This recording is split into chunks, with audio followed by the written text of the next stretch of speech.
dear students, welcome to the English class of Study Zest, the world of educational solutions.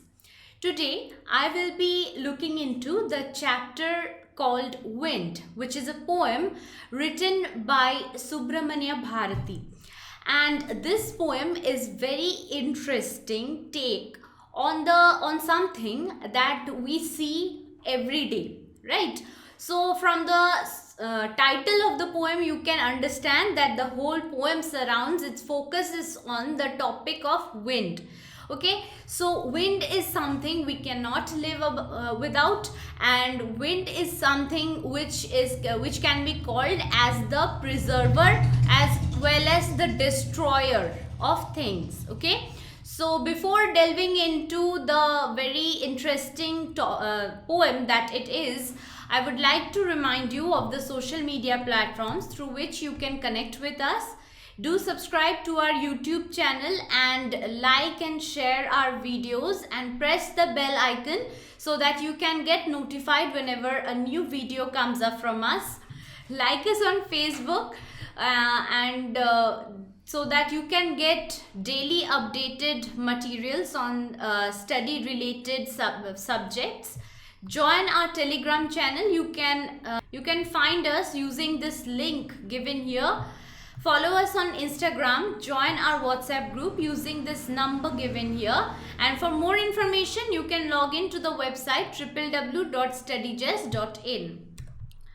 As you can see here, our YouTube channel looks like this. Do subscribe to the YouTube channel and press the bell icon and like and share our videos. And this is how our Facebook page looks like. Do like us on Facebook and show us some love, and we will come up with daily updated study related materials. Now let us look into today's chapter. Today's chapter focuses on the poem that is known as Wind. Now before starting the poem, before we go into the actual text of the poem, I would like to give you a brief introduction about the poem. Okay, so we all know that wind is a natural phenomena. In this poem, the poet talks to the wind. Okay, so you can say that in this poem, the first point that we got here is that the poet here talks to the wind. Now, can we actually talk to the wind? Can we actually expect that the wind will also converse with us, or it will talk with us? No, right? But here the poet thinks that the wind is a person. As you can see here, there is this cartoonish picturization of the wind, like wind is blowing, okay, and probably the poet in his imagination, he was talking to the wind, and that's how he wrote the poem. Okay, so the whole poem is based on this imagination of the poet. Okay, now the power of wind has been described, and the poet says that the wind is destructive. So at second point, what we have, at first we see that the poet is talking to the wind. In the second point, we see that the poet says that the wind is destructive. Destructive means what? That means it destroys everything. Okay, like वो सब कुछ नष्ट कर देता है. In Hindi, we can say it like this. Okay, he has linked the destructive power of wind to the adversities of life and says that the weak people break down, but the stronger people emerge out of adversities stronger. Okay, now this is the very important moral of the poem, where the poet actually compares the wind to the problems of life. Okay, so in our life, in practicality, we face in human lives many problems. Okay, that problem can be personal, it can be professional, it can be anything. Okay, now those problems, or as the poet calls it, the obstacles or the adversities, all of these mean one thing: problems of life, okay, the difficulties of life, okay. All of these difficulties of life are compared to the destructive power of the wind, right? Now then he says that weak people break down. That means when the wind comes, just I'm giving you an example, like imagine that a very strong wind, just before a very strong wind is coming, and it is hitting a book that is kept on the table, and the book falls down from the table, right? So that is how the poet says that weak people, like that book, that it falls down whenever the book is hit by wind. Similarly, whenever the weak people are hit by problems, they break down. But imagine a tree in front of that similar wind, okay. The tree has strong roots, so it is not easily perishable, okay. It is not easily movable. That strong wind cannot move a strong tree which has strong roots. So similarly, strong people emerge out of their problems, they face their problems and emerge out of it stronger and more compatible, okay. Then the poem gives an important message that we should be mentally tough and physically strong in order to survive the hardships of life. So this is how the poet says that a person should be mentally tough to bear all the hardships in life, and also that person should have some physical strength too. A weak person breaks down like a weak building and it crumbles. Crumbles means falls down, okay. So a weak person is like a weak building. With a hit, it can fall down very easily. So similarly, a weak person can fall down very easily with a hit of any problem that he faces. We must make these destructive forces our friends with our strength and determination. So by the end of the poem, what does the poet say? That we will always have hardships in life, but we should make the wind our enemy. That means wind our friends. That means we should make these destructive forces our friends, so that all of these problems can turn into our strength. They can never break us down, okay. This is the moral of the poem, and this is what the poet talks about. He gives us inspiration as of how we can turn our weaknesses into strength, or how we can turn our problems into something from which we can gain some power of character, okay. Now let us know something about the poet himself. Here we have the poet Subramania Bharati. He was also known as Bharatiyar, a Tamil writer, poet, journalist, Indian independence activist, a social reformer, and a polyglot. Have you heard this word before? A polyglot means who knows every language, or I can say a person who knows many languages, okay. So that person is known as a polyglot.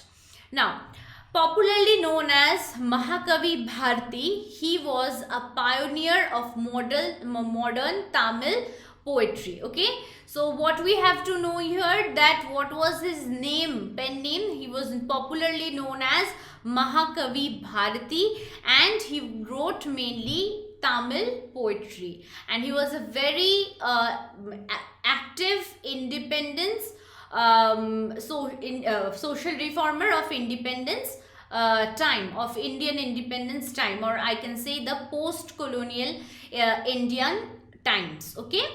Now let us move on to the summary of the poem. What does the poem say? The poem Wind by Subramania Bharati was originally in Tamil. Okay, it was written in Tamil, as we saw that Subramania Bharati used to write in Tamil. And it was translated in English by the very famous Indian English poet A.K. Ramanujan. Okay, the poem describes the power of the wind on nature and human life. It focuses on the violent aspect of wind that causes heavy destruction. The poet tells us that the wind makes fun of weak people and things but favors the strong. So what do we have here? That the wind with which the poet starts talking, he actually compares the wind to the hardships of life. Okay, now as we know that hardships have different effects on weak and strong people. Okay, so weak people very easily break down under adversities, under hardships, but strong people, they do not break down.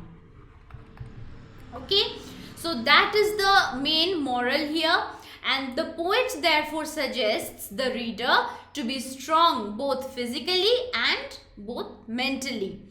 The wind here is the symbol of hardships and obstacles. As I said before, that the poet has compared the wind to the hardships of life. So when he is talking about the wind, he is actually talking about the problems of life. So hardships and obstacles which human beings have to face in their life.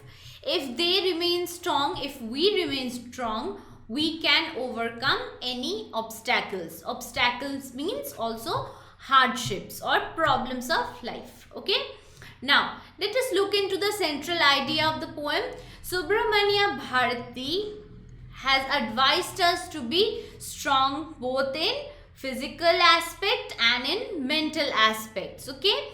The wind will be our friend when we will be strong. That means we should befriend our problems. We should be friendly. We should be accepting of our problems. Once we accept our problems, it will be easier for us to face our problems. That is the central idea of the poem. Actually, the wind represents the difficulties and challenges of life, and we should encounter them boldly, right? So here we get this powerful message from the poet that whenever we actually befriend, we face the problem strongly, then we emerge out of that problem more stronger. Okay. Next, we have the theme of the poem. The poem inspires us to face the challenges and hardships with courage, grit and firm determination. Grit means what? Extreme strength. Okay. To put it simply, grit means extreme perseverance, extreme strength, extreme patience, you can say. The wind is a symbol of problems and obstacles which should be dealt without any fear. We must be friends with the wind and the obstacles to cope with what? To cope with hard situations in life. Okay. Now, let us look into the text of the poem. Okay. Here we have the starting stanza of the poem. Wind, come softly. Don't break the shutters of the windows. Don't scatter the papers. Don't throw down the books on the shelf. These are the 4 lines that starts the poetry. Okay. This is how the poet starts his talking with the wind. Okay, very unconventional, right? We see here the poet talking with something which we actually cannot see, but we cannot live without. Air is something we this is one of the most important elements of earth which we cannot see, we can only feel its presence. And here we see that the poet is actually talking to the wind. Okay, so the poet here is talking to the wind.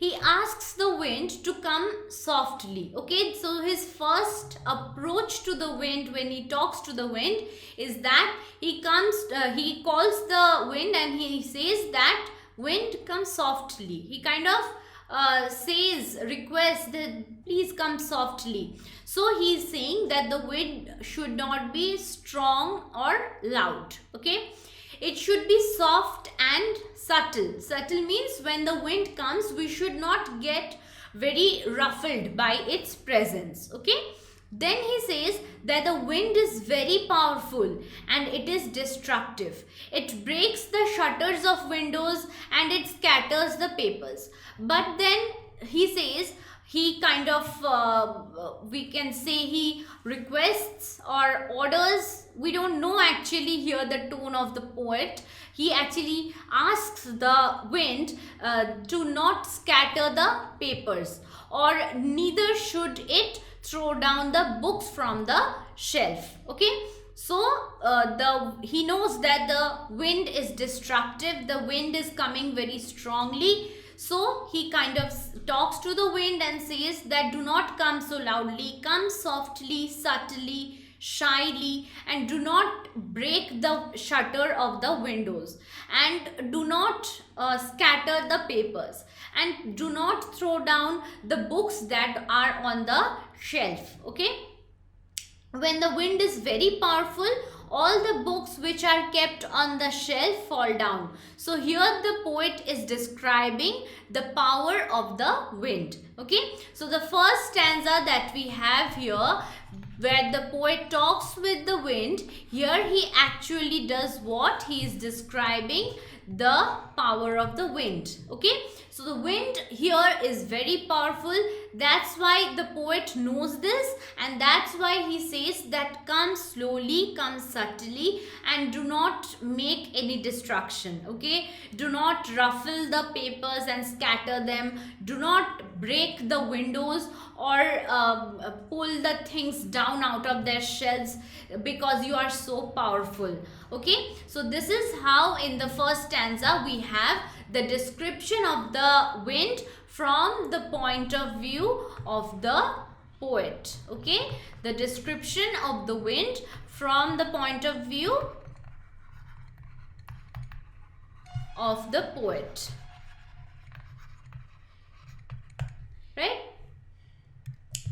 Now with that, I hope that introductory class into the meaning of the poem Wind was helpful to you. I hope it was helpful to you. Thank you for joining me in today's class. In the next class, I will be describing the rest of the poem and explaining it line by line. Till then, take care and like, share our videos and subscribe to our channel. And thank you.